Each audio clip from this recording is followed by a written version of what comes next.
Olha, o Tribunal Superior Eleitoral convocou e os 2.300.000 alagoanos atenderam a convocação. Eu estou falando dos eleitores.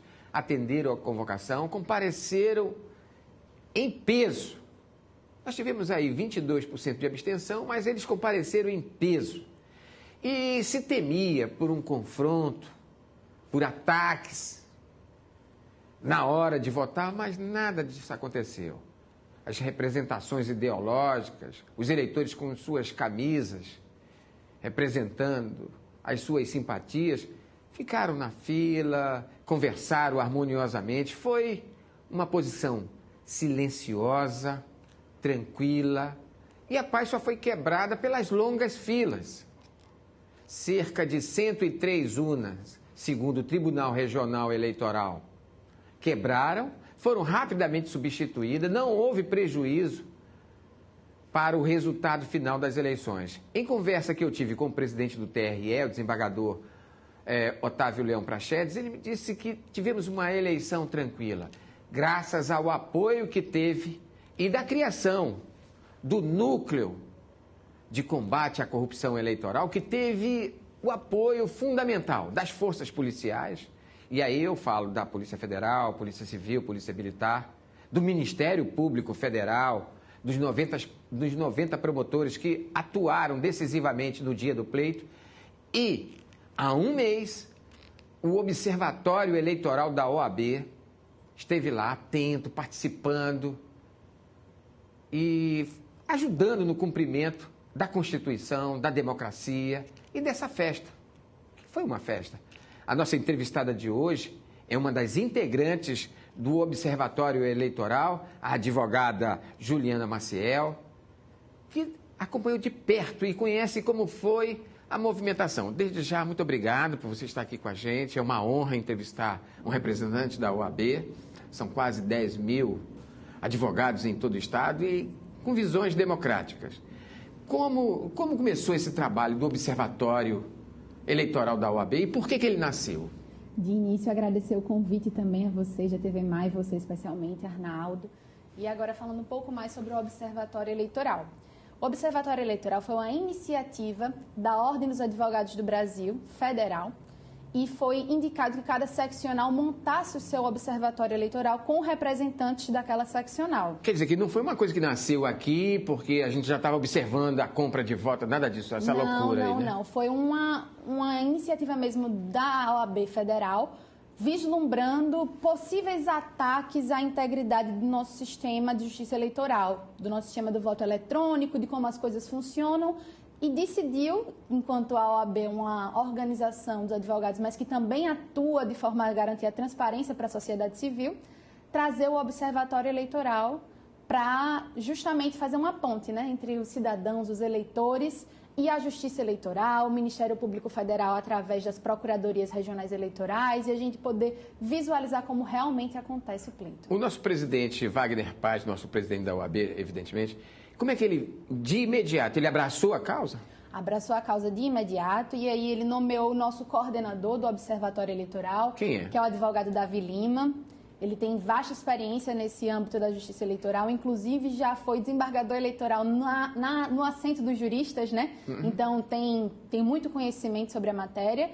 E depois foram nomeados mais 3 membros para compor esse observatório eleitoral. Eu sou uma delas, nós também temos o doutor Rodrigo da Costa Barbosa, que é o vice-coordenador, e a doutora Natália Peixoto, que também é membro como eu. Então, são 2 homens e 2 mulheres. 2 homens e 2 Paridade, mulheres. Paridade. Vamos equilibrar um pouco os pensamentos, né, nessa forma de observar como está sendo feitas as coisas, até porque uma das pautas relevantes que nós buscamos observar foi o respeito à cota de gênero, a participação das minorias, sejam elas mulheres, negros, indígenas, transgêneros, enfim, a diversidade do nosso pleito eleitoral, tanto nos eleitores, através do respeito do nome social, como também dos candidatos. Estávamos realmente tendo representatividade para todos. Esse trabalho começa quando? De fiscalização e de apoio ao TRE? Não, nosso trabalho começou antes do início da campanha eleitoral, então nós atuamos... Quer dizer, não foi uma coisa assim em cima da eleição, como muita gente imaginou. Não.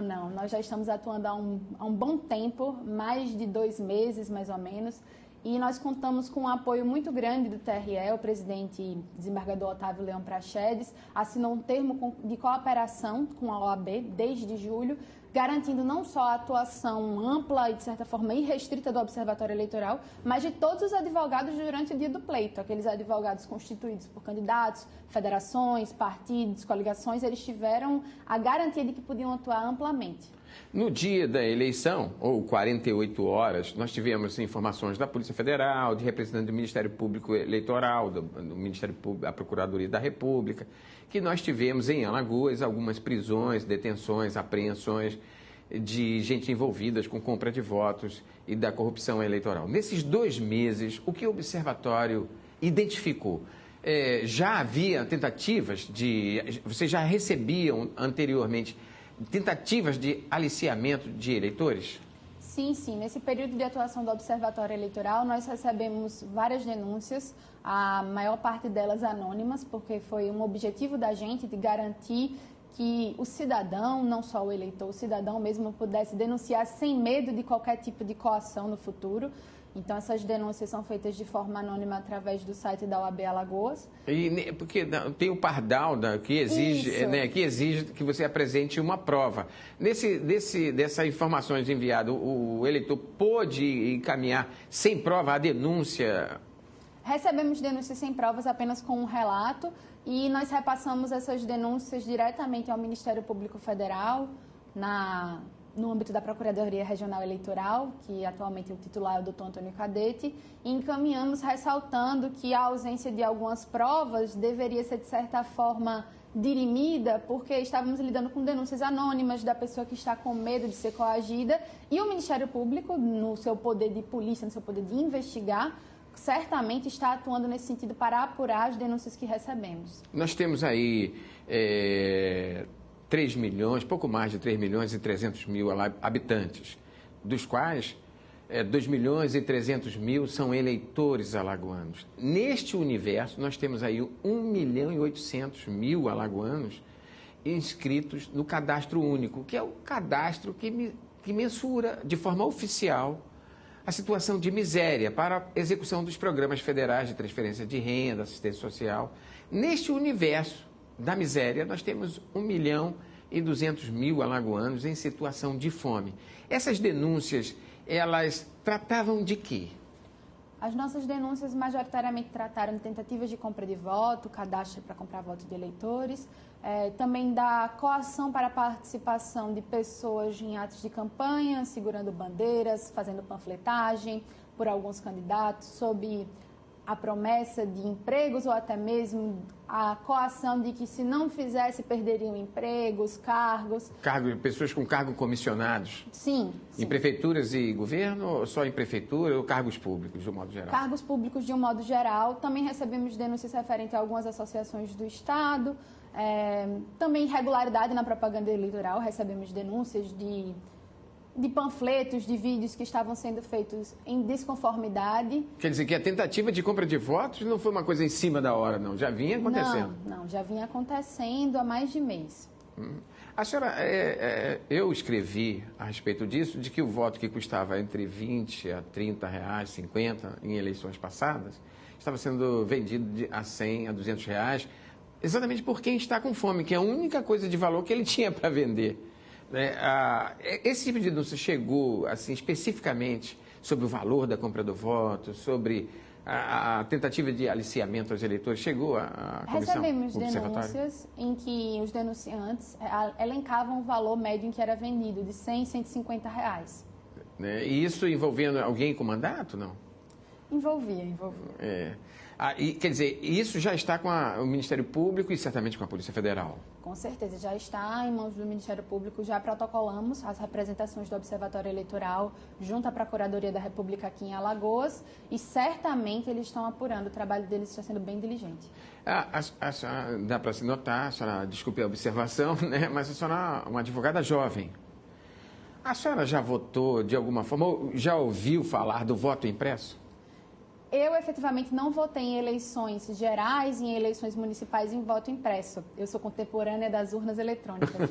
Mas eu tive a experiência, digo que feliz de poder participar de perto de uma eleição com voto impresso, que foi a recente eleição do 5º Constitucional, que foi presidida pela Ordem dos Advogados aqui em Alagoas, onde nós compusemos a lista sextupla dos advogados indicados para o Tribunal de Justiça de Alagoas. E foi até indicado, como é o nome dele, o doutor? Desembargador Fábio Ferrari. Agora desembargador Fábio Ferrari, meu amigo, a quem eu mando um abraço. Ele é o novo desembargador através que do saiu do 5º Constitucional. Né? O 5º Constitucional, só para abrir um parênteses aqui, é importantíssimo. O presidente do Conselho Nacional, do Tribunal Nacional de Justiça, o TJ, né? STJ, Supremo Tribunal de Justiça, desembargador Humberto Martins, ele saiu do 5º Constitucional, né?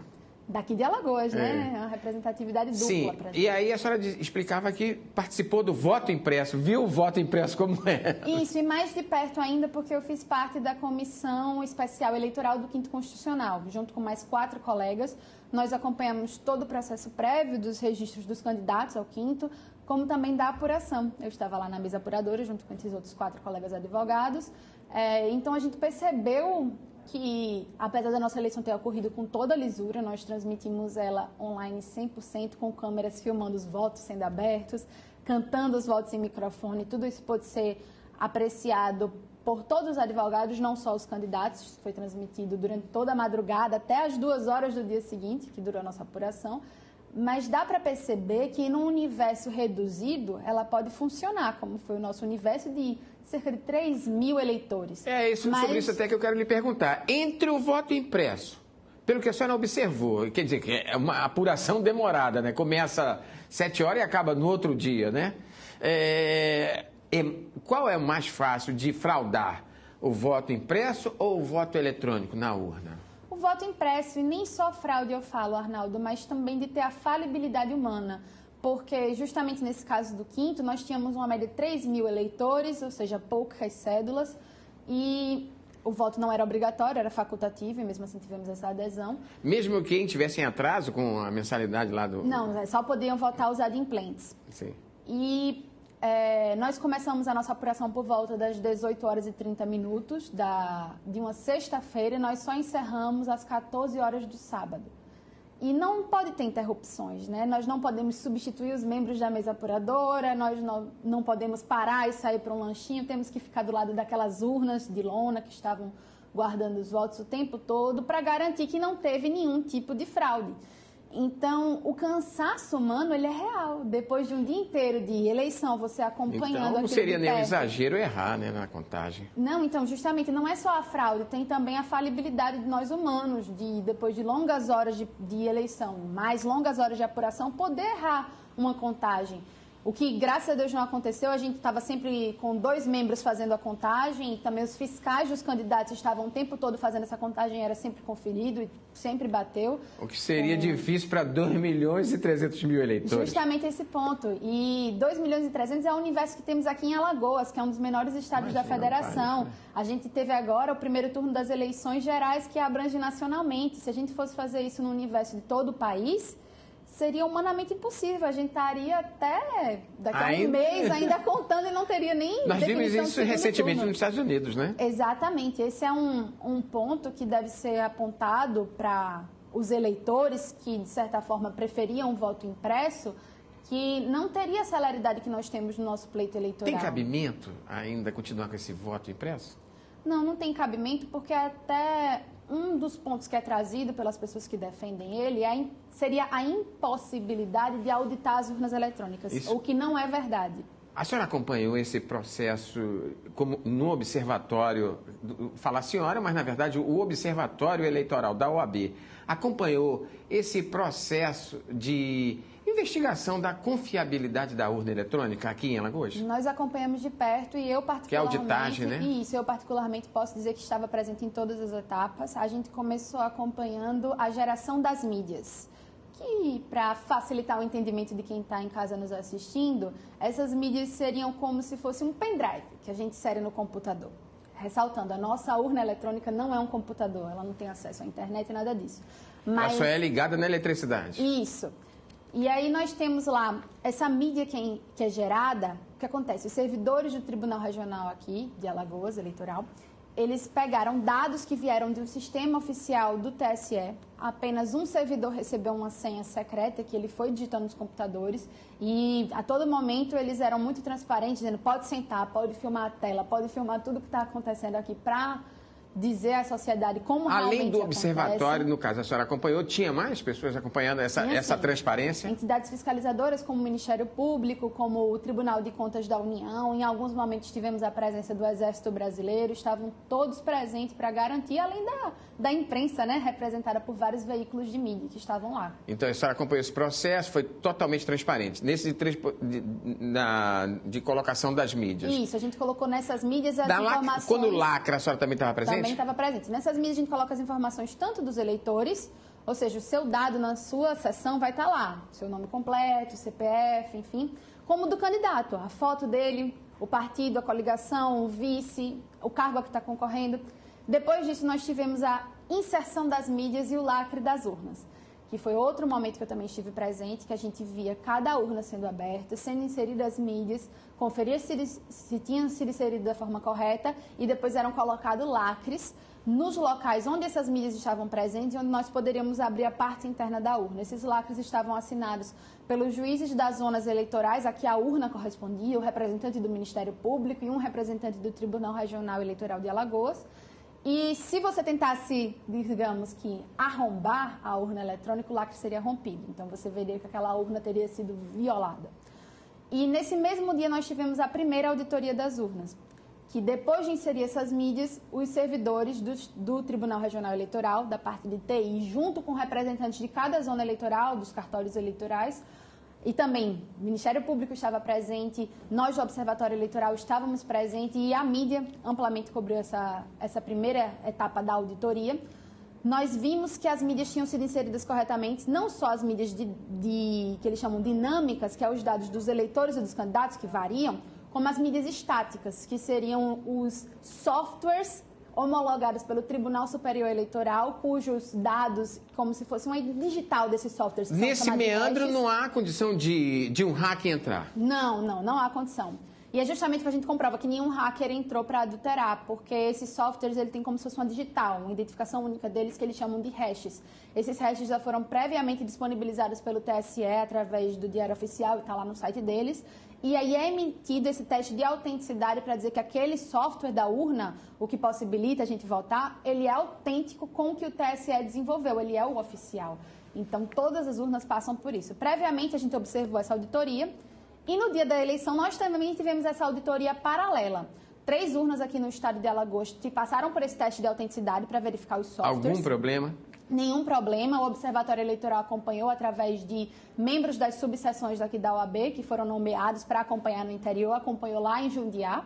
O teste de autenticidade aconteceu horas antes do início do pleito. Além da OAB, tivemos também o Ministério Público. E nesse teste de autenticidade é para saber se tem algum voto cravado ali dentro? Não. O teste de autenticidade é para verificar se o software que trabalha a urna é o software oficial, se não teve nenhum hacker alterando o software. Sim. E nós também temos o teste de integridade, que aí sim ele verifica. Não é um testezinho simples, comum. Não. É complexo. O teste é bem complexo. O teste de integridade, nós tivemos uma novidade. O presidente do TRE Alagoas confiou a transparência desse teste para ser realizado na sede da OAB, ou seja, saiu das portas do Tribunal Regional Eleitoral e foi realizado fora de lá. Foi realizado no auditório da OAB ontem, paralelamente E a primeira vez que eleição, aconteceu isso? Fora da sede do tribunal, sim, a primeira vez que aconteceu. E é popularmente conhecido como votação paralela. Por quê? Essa votação ela acontece para você testar se a urna está realmente computando os votos, se ela tinha algum voto no início computado, aí é emitido o boletim de zerésima, que comprova que não tinha nada registrado naquela urna. Depois, os servidores da Justiça Eleitoral, voluntários do TJ também compareceram, eles vão computando e isso tudo é feito com a máxima transparência. Eu brinco até que ontem, a gente observando esse teste ser realizado na sede da OAB, nós do Observatório, a gente comentou, a gente está se sentindo num reality show, dada a quantidade de câmeras que tinha filmando o ambiente e transmitindo ao vivo através do canal do YouTube do TRE. Por tudo que a senhora viu, dá para dizer que a urna eletrônica é confiável? É bastante confiável. E, inclusive, o último ponto que tinha de argumentação para esses testes dessa auditoria serem falíveis, digamos assim, que era o fato de que não tinha participação efetiva do eleitor, esse ano a gente conseguiu quebrar esse discurso, que foi quando o Tribunal Regional Eleitoral aderiu a um projeto piloto do TSE para fazer esse teste de integridade da urna com a biometria do eleitor. Aconteceu em 2 urnas sediadas lá na UNIT e os eleitores eram convidados a comparecer a um local separado, onde a urna que inicialmente era da seção deles e foi sorteada no sábado, também estive presente nesse sorteio. Para votar como se fosse... Não, ele emprestava a biometria dele. Ah, sim, para poder abrir. Ele dava abrir. início, abrir o sistema e aí o servidor computava esse voto, votos esses que foram preenchidos em cédulas de papel anteriormente por estudantes de faculdades, tanto privadas quanto públicas, voluntários, com ampla divulgação da mídia. E esse voto de papel depois era conferido com o resultado da urna e você confirmava que bate o voto impresso com o voto da urna. Não poderia ser diferente, né? Hoje você faz o Pix da onde você quiser, né? E o dinheiro vai para a conta de quem, ou recebe de quem está mandando ou para quem você está enviando? Instantaneamente. Instantaneamente. E o voto... Agora, o que chamou a atenção? A senhora é uma jovem advogada, né? A senhora é a primeira vez que vota? Como é que é? Não. Já é a 5ª vez que eu votei nessas eleições. Foi a 5ª vez que eu votei, desde os 16 anos. A senhora vota desde os 16 anos? Isso. Quer dizer, que foram 2 eleições gerais e 3 municipais. Isso, exatamente. E o que me chamou a atenção enquanto eleitora, particularmente nesse caso, foram as grandes filas, como você já falou no início do programa. Agora, isso me surpreendeu, de certa forma, positivamente, porque o índice de abstenção foi mínimo. Eu vi uma participação muito grande de idosos. Na minha sessão tinha muita gente utilizando... E jovens também, né? Utilizando a fila preferencial, bastante idosos e muitos jovens que, como eu, se alistaram aos 16 anos para votar. A gente precisa disso, da participação do eleitor.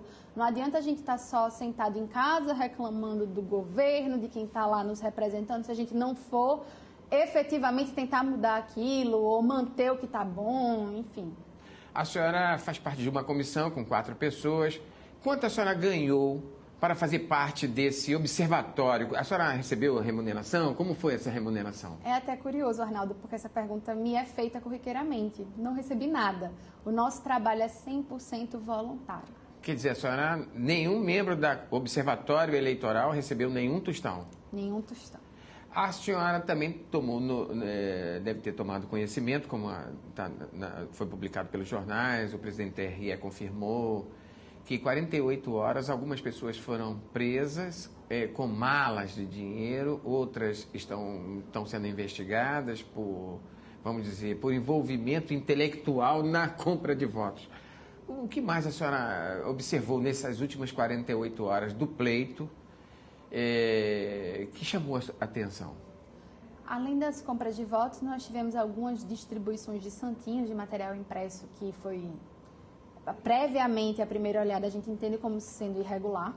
Isso já está sendo apurado. Cidades sujas também, com muitos santinhos. As cidades estão muito sujas com santinhos. A gente recebeu também a notícia de distribuição irregular desses santinhos, como se fosse um disparo em massa dos santinhos. Cestas básicas também? Não, cestas básicas nós não recebemos nenhuma notícia efetiva. Se tiver, deve estar de posse do procurador eleitoral. No dia da eleição, o observatório recebeu notícias a respeito de brigas, boca de urna? Brigas e boca de urna não, mas recebemos a notícia da violação do sigilo de voto e do uso do celular, né, na cabine de votação. É o caso daquele policial que está sendo... Exatamente, já está sendo apurado. No geral, como a senhora avalia o processo das eleições em Alagoas, esse primeiro turno? A gente teve um primeiro turno do dia da eleição bem tranquilo, apesar das longas filas, como já observamos, mas além da abstenção, como eu já mencionei, nós temos uma particularidade aqui no estado de Alagoas, que foi o remanejamento de vários eleitores dos bairros afetados pela tragédia da Braskem. Isso tumultuou o processo, né? Isso tumultua porque as sessões eleitorais que antes tinham poucos eleitores, agora tem uma quantidade maior, né? E aí as filas foram muito maiores do que o esperado. Também temos a implementação de uma forma quase que total da biometria aqui na eleição. E para esclarecer quem está em casa, quando a gente habilita a biometria, a gente não pode habilitar do próximo eleitor na fila até que eu encerre a minha votação. Tem que ter aquele fim, né? Exatamente. Aquela cantoria. Então, anteriormente à biometria, a gente conseguia adiantar, um eleitor assinava o caderno de votação e o outro estava lá terminando de votar. Então, andava um pouco mais rápido a fila. Mas a biometria traz uma segurança muito maior para a gente impedir que votem duas vezes, que votem no lugar de outra pessoa. O observatório deve ter notado, como todos nós, que foi um primeiro turno com muitos ataques, agressões e poucas propostas. Como vocês imaginam que será o segundo turno? Falar nisso, houve denúncias de tantos ataques, assim, de gente reclamando com esses ataques sem propostas? Não, nós não recebemos denúncias oficiais no nosso canal de denúncias, mas recebemos muitos comentários, sem ser realmente uma denúncia, acerca dessa situação, das pessoas desgostosas com o que estava acontecendo. A nossa esperança é de que os candidatos voltem a esse momento os olhos ao eleitor, tragam uma campanha para o segundo turno mais propositiva, mais voltada em mostrar o que pretende fazer e não em dizer o que o outro candidato, seu opositor, fez de negativa. Vai ser um segundo turno aí com menos candidatos. No caso de Alagoas, num cenário nacional, oposição contra oposição e governistas, oposição contra governistas e governistas contra a oposição. Os ataques, né? Qual vai ser o papel do Observatório Eleitoral da OAB a partir de agora? Nós seguiremos com um papel que já estávamos fazendo antes, de receber denúncias, inclusive tomar a liberdade aqui de falar do nosso canal de denúncias. Por favor, não é liberdade, é um favor que você vai fazer para mim e para 2.300.000 eleitores. Então, nosso canal de denúncias está no site da OAB, que é www.oab-al.com.br. E lá você tem uma aba, logo no início, Observatório Eleitoral. Você pode fazer a sua denúncia 100% anônima. Mas com prova, como está pedindo o Pardal, a Justiça Eleitoral? Você pode enviar a prova e pode não enviar, e a gente vai remeter para que as entidades responsáveis por fiscalizar tentem apurar aquela situação. A gente está aceitando relatos também, porque muitas vezes obter essa prova não é fácil, né? Torna mais difícil e deixa o eleitor mais vulnerável, né? Se você conseguir comprovar, às vezes você fica numa situação de vulnerabilidade muito maior. E a gente recebe também através do nosso e-mail, caso você queira enviar direto por e-mail, porque às vezes no formulário existe um limite máximo para o envio do arquivo da prova. O e-mail é observatorioeleitoral@oab-al.org.br. Das denúncias que chegaram à Polícia Federal, e a Polícia Federal conseguiu fazer algumas detenções, apreensões, elas envolviam candidatos proporcionais, né? Nós agora só teremos 2 candidatos majoritários, né, ao governo do Estado e à presidência da República. A senhora acredita que diminui as tentativas de compra de votos ou isso ainda é uma chaga que pode melar uma eleição majoritária? Acredito que diminua o percentual de compra de votos que nós teremos aqui no Estado, mas a possibilidade sempre existe, né? É uma coisa que a gente tenta combater, convencendo desde quem está recebendo, que eu sei que é muito difícil, porque como a gente falou, as pessoas estão efetivamente passando fome, mas é uma situação que no final das contas vai definir os nossos próximos 4 anos. Um valor que você recebe momentâneo pode macular o que você almeja enquanto cidadão para o seu estado, o seu país pelos próximos 4 anos. Então desde a base a gente pedir consciência e pedir também aos candidatos, à equipe dos candidatos, que muitas vezes se adiantam também, que não cometam isso porque é um crime eleitoral. E é um crime contra a democracia, né? Além de fiscalizar esse observatório eleitoral, ele vai às escolas, exerce um outro trabalho? Como procurar vocês? Como conversar com vocês? Então, a gente tem essa vontade de ir até as escolas posteriormente, explicar um pouco como funciona o pleito, mas como nós surgimos quase que concomitantemente com o início da campanha, os trabalhos foram um pouco atribulados e ainda não tivemos o tempo efetivamente de programar, de ir, mas por enquanto nós estamos no canal da OAB, nas redes sociais, trazendo informações, tirando algumas dúvidas que são comuns dos cidadãos a respeito do pleito eleitoral, de como funciona uma coisa ou outra, quais são os crimes eleitorais que você eventualmente poderia denunciar. Olha, eu quero agradecer a você, primeiro, por sua presença, dizer para o meu amigo 2.300.000 eleitores. Que voto tem preço? Tem preço, sim, e consequência. Agora, é muito difícil a gente cobrar uma consciência de 1.200.000 eleitores com fome. Mesmo assim, vale uma reflexão. Quanto vale o seu voto? Quanto vale o seu voto? Mais uma vez, quanto vale o meu voto? Muito obrigado. Muito obrigado, senhora. Obrigada, Arnaldo.